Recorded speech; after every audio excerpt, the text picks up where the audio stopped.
Welcome to session 79 of the Bible in a Year commentary. If you started this series on the 1st of January, then today should be the 20th of March. Today we'll be looking at 1 Samuel 4-8 and Psalm 79. But so far in 1 and 2 Samuel, we've read through the rise of Samuel. His mother Hannah was unable to have children, and every year when they went to Shiloh to worship at the tabernacle, she would pray to God for a son. She promised God that if he gave her a son, she would give that son back to serve God. Eventually, she gave birth to a son named Samuel, and when he was old enough, gave him to the priest Eli to serve in the tabernacle. We read as Samuel grew up in God's presence and grew in favour with God. But in contrast, Eli's own sons were disobedient and rebellious. They took offerings that were dedicated to God and then slept with different women that would work at the tabernacle. Eli knew about this and rebuked them, but never intervened or stopped them. So God curses Eli and his family for their disobedience. Then we read as Samuel heard directly from God and gains a reputation of being a prophet of God. So let's jump in with today's reading, 1 Samuel 4-8. During this time, the Israelites decide to go to war with the Philistines, but they get defeated. Stepping back, they ask, why did God not go with them? Unfortunately, they don't take the time to ask God himself and decide they already know the answer. They decide to take the Ark of the Covenant out in front of them when they go back to battle. That might have made sense. In previous battles the Israelites have won, the Ark of the Covenant has gone ahead of them. But the issue is, while the Ark of the Covenant represents God, it's not some magic weapon they can use as they will. God's presence goes with them when they are obedient and faithful, not when they're disobedient. So God doesn't go out with them. The Israelites are defeated again, and the Ark of the Covenant is taken by the Philistines. During this battle, both of Eli's sons are killed. A survivor runs back to Shiloh and tells Eli the news, and on hearing of his son's death and the loss of the Ark of the Covenant, he falls over backwards in his chair and breaks his neck, dying immediately. All this was to fulfill the promise God gave Eli back in 1 Samuel 2.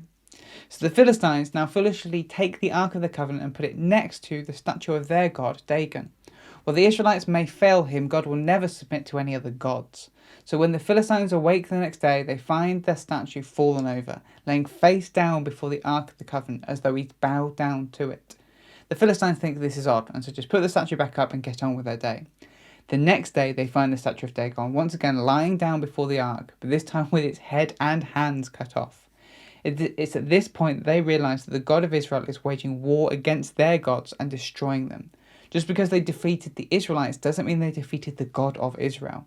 God then starts spreading tumours around the Philistines, not unlike when he sent plagues upon the Egyptians. The Philistines try sending the ark to one of their other towns, but wherever the ark went, the people would get tumours. Finally, they realise the only thing to do is send the ark back to the Israelites. With it, they include 5 golden tumours and mice as an offering in a hope that once the ark was gone, God would heal them. They then send the ark off on a cart pulled by cows and watched where it went. They decided if the cows took it straight to a town called Beth Shemesh, then their punishment was from God. If, however, the cows just kind of wandered around, then it was all a big coincidence. Lo and behold, the cows went straight to Beth Shemesh. Unfortunately for the Israelites, the people at Beth Shemesh didn't take the ark seriously and tried to look inside it, and so God struck 70 of them down. Meanwhile, Samuel encourages the Israelites to recommit themselves to God and to obey him, to which they agree. While this is happening, the Philistines decide to attack again, but this time, with God's help, the Israelites easily defeat them. Where previously they had failed due to disobedience, here their obedience and faithfulness led to their victory.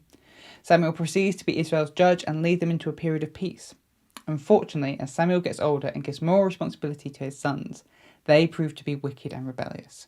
Because of this, the Israelites decided they want a king. This on its own isn't bad. God made preparations for a king in the laws we read back in the Torah, that's Deuteronomy 17. The problem was they wanted a king who would go out into battle and fight for them and rule over them. That was God's role. Samuel tries to persuade the peoples against this, but they won't budge. Samuel asks God what to do, and God tells him to give the people what they want. So Samuel agrees, but he gives the people a warning. This king will rule over them. He will take their sons away to battle, and their daughters away to support his house. He will take their grain and their livestock as taxes. They will be like slaves. But the people are determined in their disobedience, and they demand a king. Considering we know that disobedience never ends well for the Israelites, we're to expect that this king isn't going to be good for them. But that's 1 Samuel 4-8. Let's look at Psalm 79.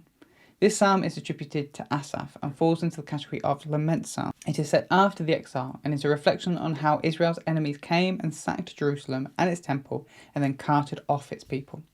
Here's a summary of the structure, but I would recommend checking out the written version of the commentary in the description to see the structure properly for yourself.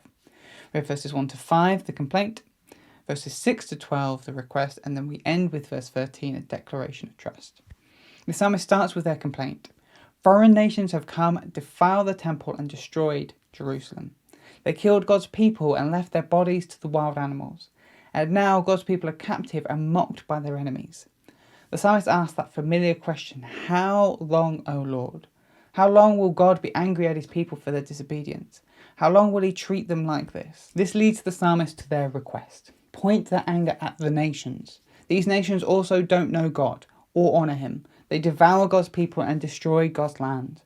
As God turns their anger towards his enemies, may he forgive his people. May he no longer hold their disobedience and rebelliousness against them. May he have compassion and save them, if for no other reason than for his own glory, that all the earth would know he is the God that saves his people. Avenge those that these nations have already killed, and rescue those that are still held captive. The psalmist then ends with trust. For all their flaws and failings, the people are still God's flock. They will thank him for his goodness forever, for God will not allow them to be wiped out. Implicit in this psalm is an appreciation of the failing of God's people, how their own poor decisions led them to this place. In the same way, we must be honest with ourselves with God when we bring our complaints about how we've contributed to the issues we find ourselves in. Thanks for joining us today. Take a moment to reflect on what you've read and share your thoughts or questions below. If you're watching in the future, then you can click here for the next session, or you can find the full playlist just down here. To receive these daily commentaries in your email inbox, subscribe via the link in the description below. Have a great day, and I'll see you tomorrow.